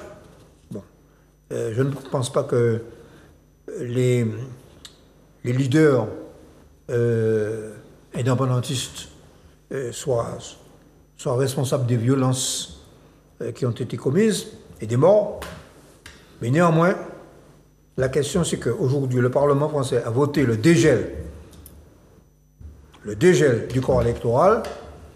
Macron veut faire passer ça en Congrès, à Versailles. Et la question, c'est que il faut, c'est exigé par la gauche, toute la gauche française, il faut absolument trouver un accord entre ce qu'on appelle les loyalistes, c'est-à-dire les Caldoches, quoi, et les Kanaks. Voilà. Très bien, merci. Dany, je me tourne vers toi. Alors bon, quand j'écoutais Michel, l'Algérie avait un double collège électoral. Hein. Il y avait les musulmans et puis il y avait les pieds noirs. Et forcément, la répartition du pouvoir se faisait entre 9 millions de musulmans et 1 million de pieds noirs à 50% du point de vue du pouvoir. Donc comme tout se fait dans les élections provinciales, toutes les décisions sont prises, bien évidemment, dans les élections provinciales, par les élections provinciales, fait par les résultats du suffrage, sauf les pouvoirs régaliens. Ta position sur la crise que traverse la Nouvelle-Calédonie, s'il te plaît. Tu aurais pu ajouter qu'en Algérie, entre-temps, un siècle de colonisation a fait disparaître la moitié de la population. Donc on a résolu le problème autrement aussi. Tu sais, il y a, à mon avis, deux sujets. Le poids de l'histoire et le poids politique. Le poids de l'histoire, Michel le disait tout à l'heure, un statut de l'indigénat. Alors, faut que ça veut dire qui ça, hein? Un statut de l'indigénat qui avait été initialement pensé pour les indigènes d'Algérie, qui est appliqué, je crois, en 1887 pour les Kanaks, parce que la Nouvelle-Calédonie a été colonisée tardivement, près de 2 siècles après les Antilles. Et après la Révolution. Et après la Révolution, donc après qu'on a aboli l'esclavage, toutes ces choses-là. Enfin bon, tu vois, on peut pas. Le poids de l'histoire, mais il est là. Un indigénat qui fait que ces gens-là sont parqués, sans droit, sans moyens, pas d'accès à la propriété, etc. Je fais court, mais il y a toujours eu des révoltes. Parce que ce qu'il faut aussi dire, c'est que ce peuple ne s'est jamais résigné à cela. Même si la France y a déversé ce qu'elle avait de pire, les bagnards, les voleurs, les prostituées, à d'autres temps, a accompagné, on va dire, une immigration choisie. Encore une fois, ils ont eu leur guerre, ils ont eu leur héros. Alors, c'est vrai que la République a la faculté d'effacer ces événements-là. Mais les mémoires mélanésiennes ont conservé cela en elles. Il y a eu la révolte de 1917 avec un chef kanak, je crois, qui s'appelait Noël. Les mémoires ont transmis cela, cette injustice et cette révolte qu'il y avait en eux. Ce n'est qu'en 1960 que l'accès à l'école est rendu obligatoire en Nouvelle-Calédonie. Donc ça veut dire que les élites n'ont pas pu se former comme elles auraient pu l'être. Mais c'est les écoles de la République, il faut le faire. Et puis derrière ça, il y a des jeux géopolitiques. La Nouvelle-Calédonie a sur son sol un quart des ressources mondiales. Un quart des ressources mondiales de nickel. Quand le cours du nickel explose dans les années 60, c'est pas le peuple original qui bénéficiait de tout ça. Ce sont les nombreux fonctionnaires français qu'on envoie, les loyalistes, les descendants d'occupants, qui sont les bénéficiaires de cela. Donc il y a ce poids de l'histoire. Il ne s'agit pas de dire que, bon voilà, on est constamment dans le rétroviseur, mais on ne peut pas effacer le poids de l'histoire. Et puis le poids politique, c'est vrai qu'il y a eu les accords de Nouméa, et dans les accords de Matignon en 88 et les accords de Nouméa, qui prévoyaient ces consultations. Et là, il y a un vrai fait politique. Consultations qui n'ont pas donné les résultats escomptés par les indépendantistes. Mais encore une fois, on ne peut pas évacuer de la question de la consultation de qui vote. Et ce qui aujourd'hui fait explosion, c'est que cette troisième consultation qui a eu lieu en 2020, qui a été imposée par la Macronie, que les indépendantistes ont boycotté. Parce qu'ils considéraient que les conditions n'étaient pas remplies, ils avaient eu des morts, etc., pour faire la campagne. Et alors que l'État, jusque-là, était un partenaire de la discussion, ce qui fait révolter les gens, c'est qu'on a le sentiment qu'il a un parti pris, notamment en nommant comme secrétaire d'État une figure emblématique loyaliste de la Nouvelle-Calédonie, au gouvernement de Madame Borne, en faisant aujourd'hui, en donnant un ultimatum à cette décision, entendez-vous, où on appliquera de fait un corps électoral qui sera défavorable aujourd'hui au peuple originaire, qui doit pouvoir imaginer, et ça je l'espère, un vivre ensemble, mais qui ne doit pas effacer leur dignité et leur droit, on va dire, inaliénable à l'accès à la liberté et à l'indépendance. Merci beaucoup. Alors Béatrice, ton sentiment, alors j'entends une journaliste dire que la France, pour des raisons géopolitiques comme tu l'expliquais, doit rester en Nouvelle-Calédonie parce que c'est là que ça se passe, entre guillemets. On a tout compris. Béatrice, ton sentiment? Alors on a déjà eu à parler, notamment en 2020, enfin après, au moment du dernier référendum, on avait parlé de la Nouvelle-Calédonie, on avait eu des retours. Moi je dis, j'ai quand même des amis kanaks ou d'origine calédonienne qui vivent en France hexagonale, qui me disent cela. Moi, je n'ai pas de problème à ce que la France puisse revendiquer son histoire, fasse son propre récit national et tout ça, ça me dérange pas, c'est normal. On peut pas empêcher au peuple de faire le leur, de faire leur propre récit. C'est pas un peuple, c'est pas malheureusement comme nous qui avons été importés, amenés quelque part où la moitié on a des origines indiennes et tout ça. Parfois on se cherche, mais nous sommes un jeune peuple. C'est un peuple ancien qui a son histoire, qui a eu la faiblesse de croire d'ailleurs qu'en accueillant des Occidentaux, les Occidentaux allaient répondre par l'appareil, parce que c'était des us chez eux de savoir accueillir jusqu'à ce qu'on leur mette un fusil dans la tempe et puis qu'on vienne en masse les coloniser. C'est une colonisation de peuplement.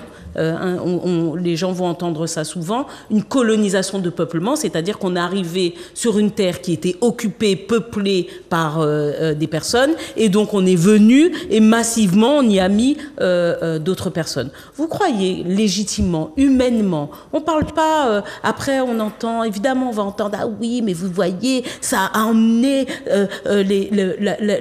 la vue civilisationniste du colon. Mais puisque tu regardes ce que tu viens de dire sur le nickel, puisqu'ils ont un quart du nickel, qui nous dit que la Nouvelle-Calédonie ne serait pas davantage un Dubaï plutôt que 77% de la population autochtone qui vit en deçà du seuil de pauvreté? Qui dit que s'il n'y avait pas eu la colonisation, ces gens-là ne seraient pas mieux? Ils ont le droit de le penser. Et ils ont le droit de défendre l'idée, puisque l'ONU d'ailleurs le porte. L'ONU porte aujourd'hui la Nouvelle-Calédonie comme étant un territoire à décoloniser. En 1986. D'accord ? Oui. Bon, donc c'est pas Bélé qui qu'a dit, c'est pas une espèce de vision de l'esprit. Il y a quand même des choses qui font que l'on considère que c'est une colonisation. Et puis, la méthode.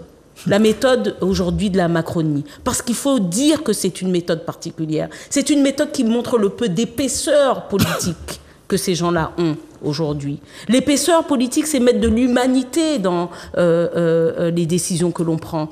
Tout le monde a averti que passer en force allait allait déclencher la poudrière. Et puis aujourd'hui, tout le monde est étonné, mais on a des compatriotes martiniquais, des Martiniquais qui sont en train de perdre leurs biens et leurs investissements là-bas.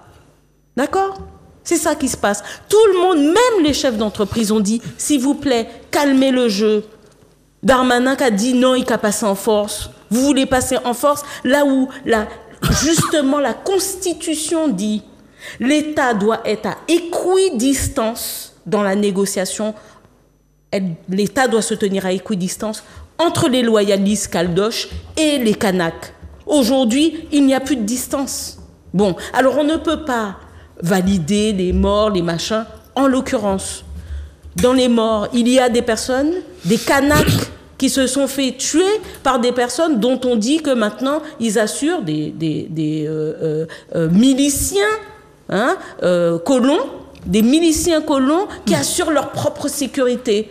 Et puis on a aussi un haut-commissaire qui dit qu'il doit assurer la sécurité d'un certain type de personnes. Non.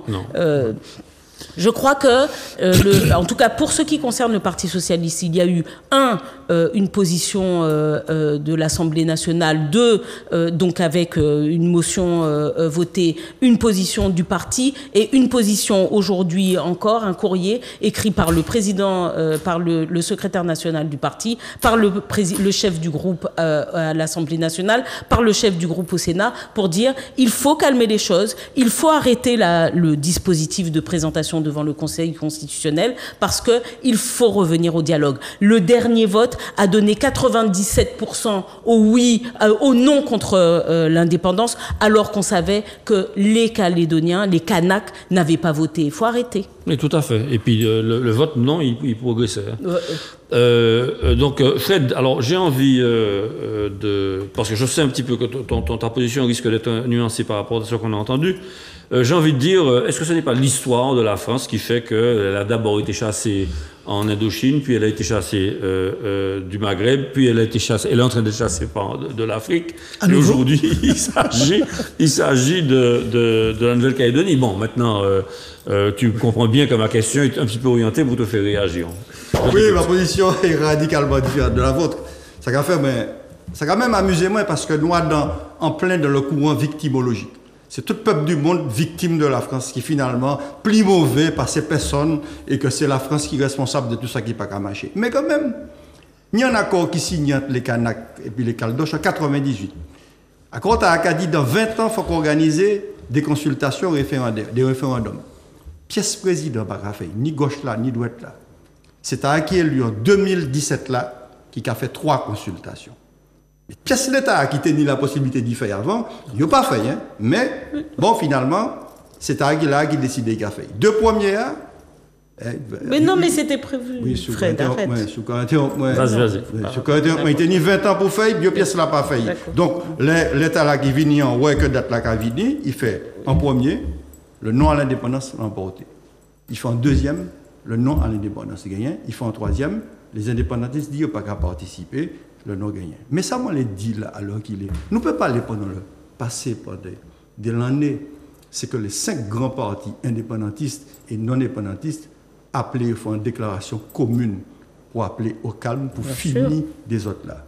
Et pour les gens aussi qui sont intéressés par la situation en Nouvelle-Calédonie, nous, avons Internet.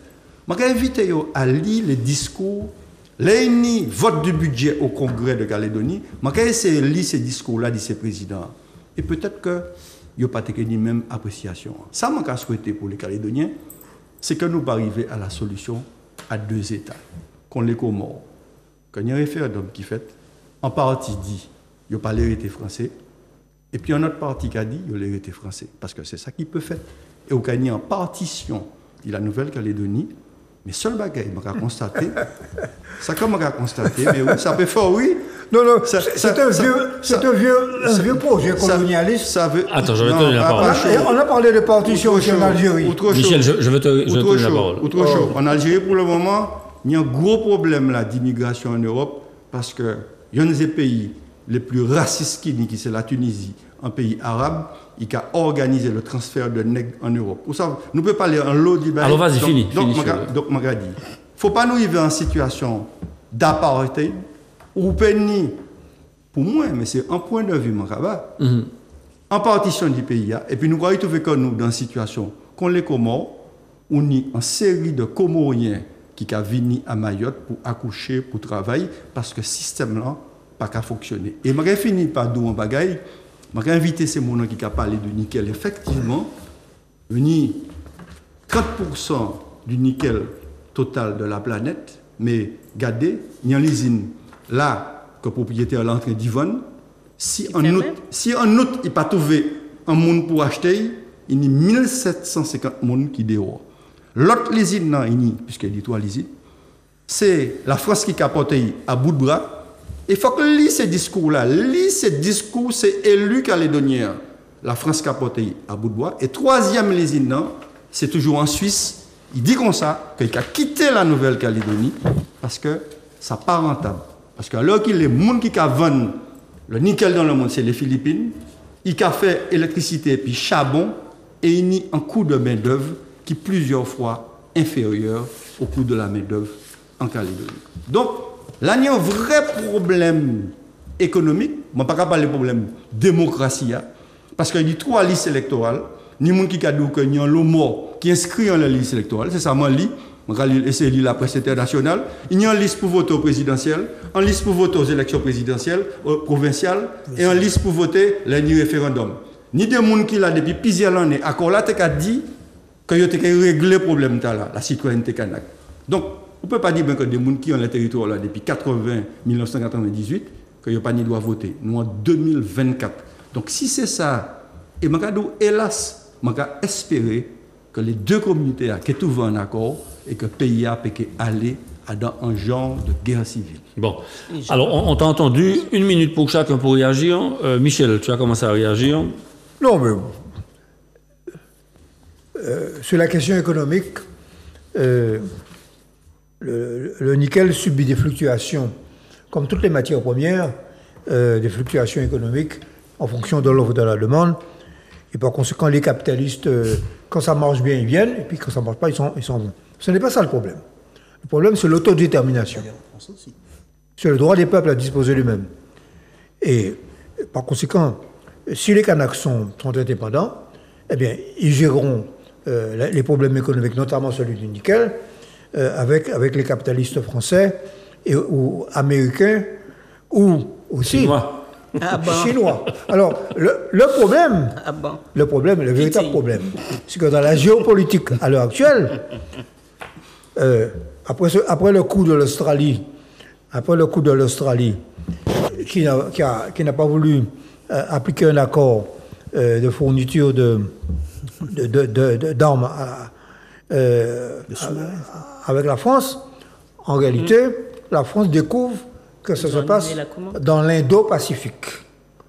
Et la France veut jouer son jeu de grande puissance entre les États-Unis et la Chine en utilisant la Nouvelle-Calédonie. Donc c'est un projet purement colonialiste. D'accord. Bon, par conséquent, la question des droits du peuple kanak de retrouver la liberté et l'identité, le droit de gérer son pays. Alors bien sûr, ils sont obligés de tenir compte de la situation, de l'existence d'individus allogènes. Mais ce sont des allogènes. Oui, tout à fait. Bon, très bien.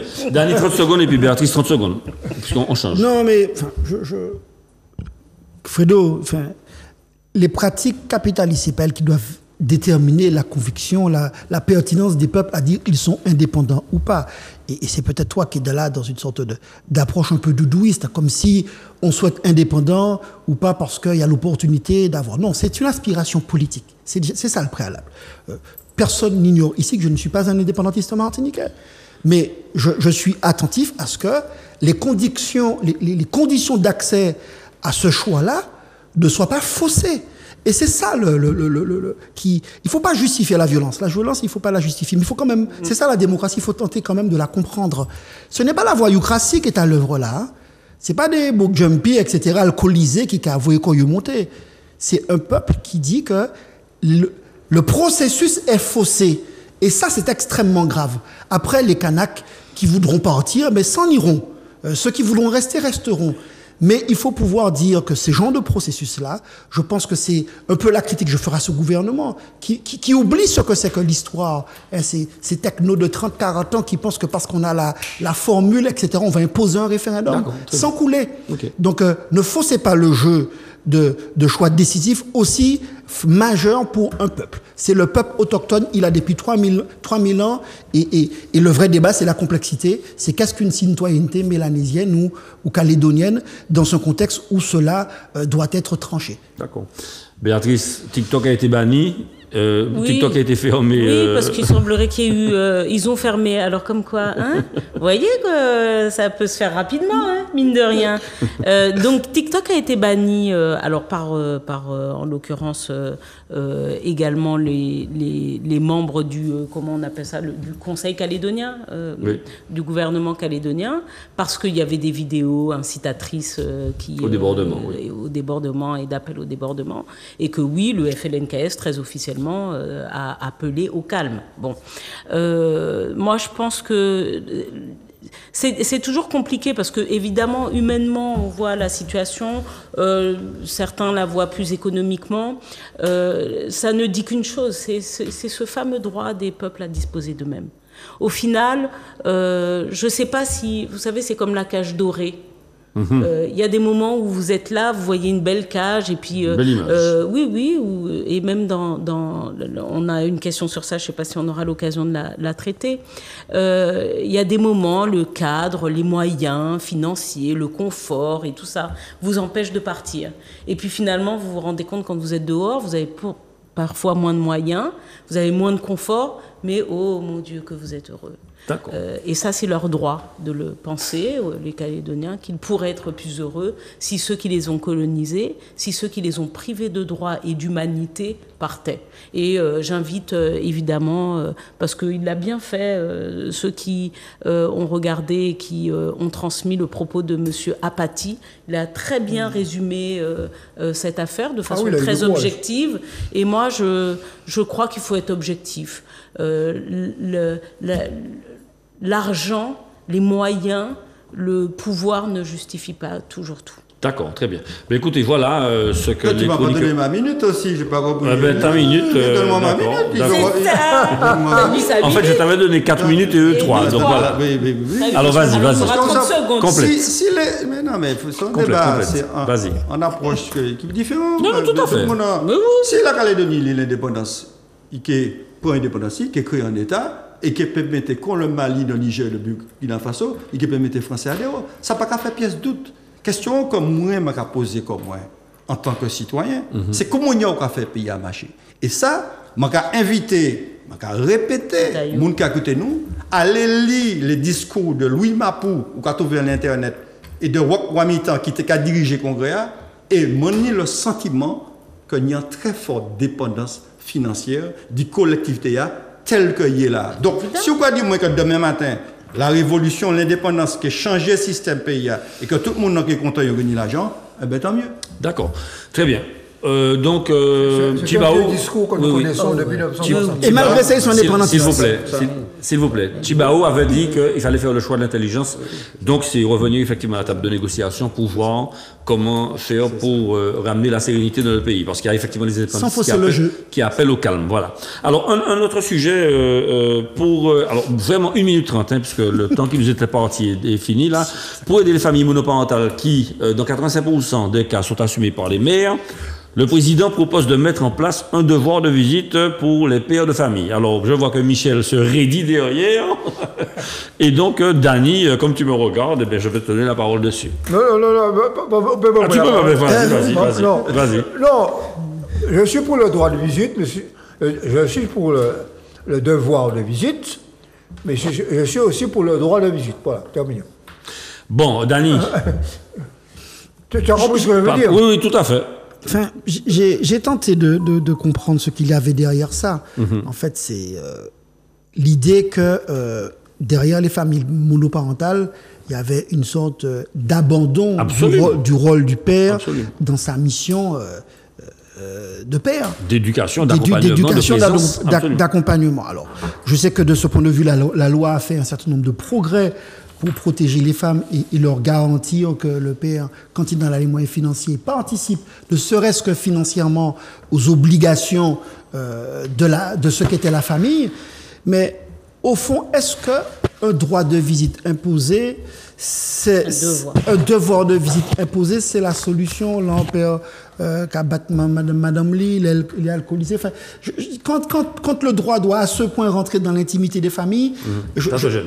C'est pas que ça me gêne. Je me pose la question, est-ce que c'est vraiment par ce bout-là qu'il faut prendre les choses? Je crois davantage aux vertus de l'éducation. Éduquer nos jeunes enfants, filles et garçons, de ce qu'est la vie de couple, de ce qu'ils auront des obligations quand eux-mêmes seront demain enfants, et peu importe ce que la vie vous réserve, hein, en tant que parents, ou divorcés ou pas divorcés, ben le devoir y reste parce que vous restez père et mère, et que même si l'amour est parti, il doit pouvoir y avoir le lien qui fait que l'enfant, il est un fil conducteur. Et ça, je ne suis pas convaincu que ça soit traitable par le droit, mais plus que par l'éducation et puis l'éthique collective. Fred.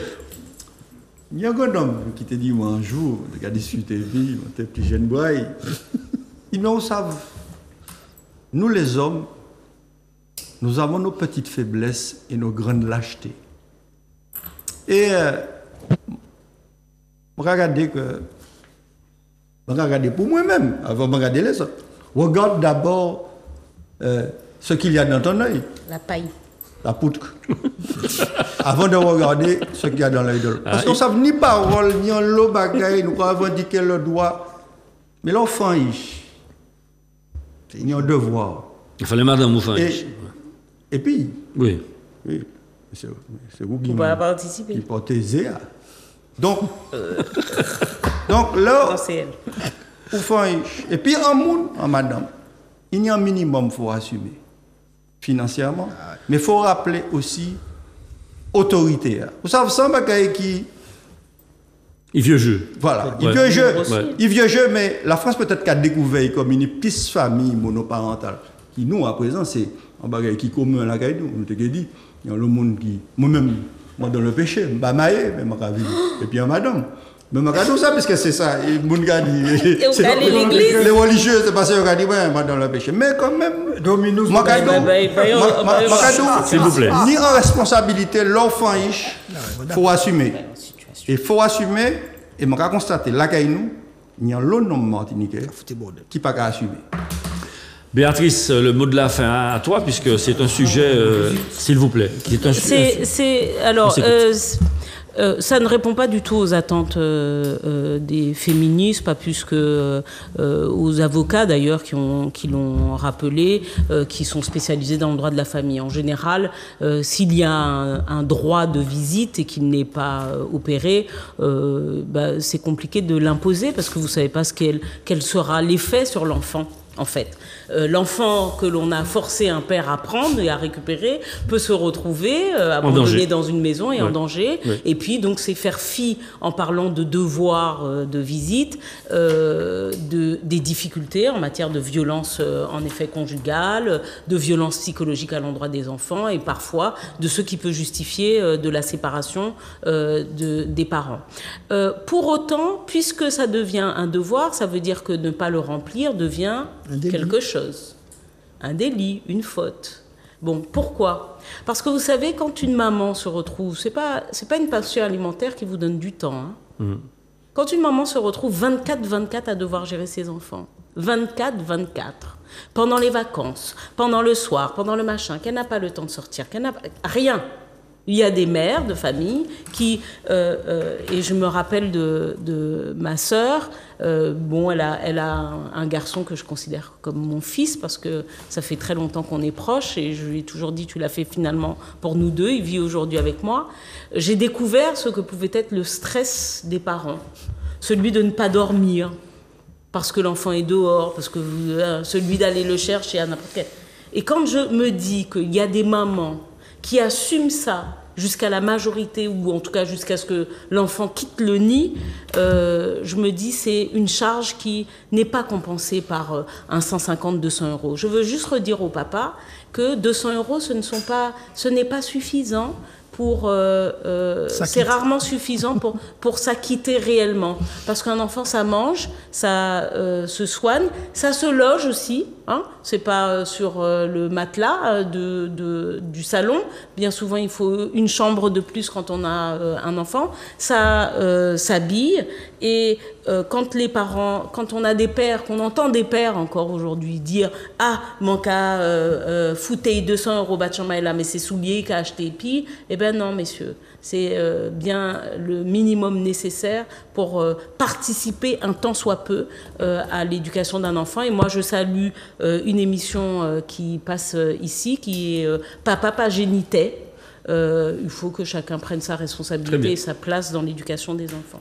Voilà. Bon, ben écoutez, le temps qui nous était parti, c'est achevé. Déjà? Il y a deux thèmes, oui, il y a deux thèmes qu'il ne faut pas aborder. Le thème sur la diminution des 600 élèves en moins dans l'académie, et puis l'autre thème, c'était celui sur la fuite de Mohamed Amra. Donc, encore une fois, nous avons été un petit peu trop bavards. Je souhaite aussi préciser qu'un enfant, ça a besoin de sentiments, ça a besoin d'attention, ça a besoin d'accompagnement et d'amour, voilà exactement. Exactement. Donc, il n'y a pas que l'argent pour faire le bonheur. Voilà, donc sur ces bons mots, et puis on remercie les chroniqueurs, on vous souhaite une excellente soirée, un excellent week-end. Bonne récupération après ton petit accident de football. Et puis, je continue de me croire jeune et je continue à faire du sport. Et bonne soirée à tous. Merci. Et à la semaine prochaine sur Zouk Télévision, dans votre émission Le Kiosque. Bon 22 mai. Bon 22 mai. À bientôt. Au revoir. Excellent. Ouais.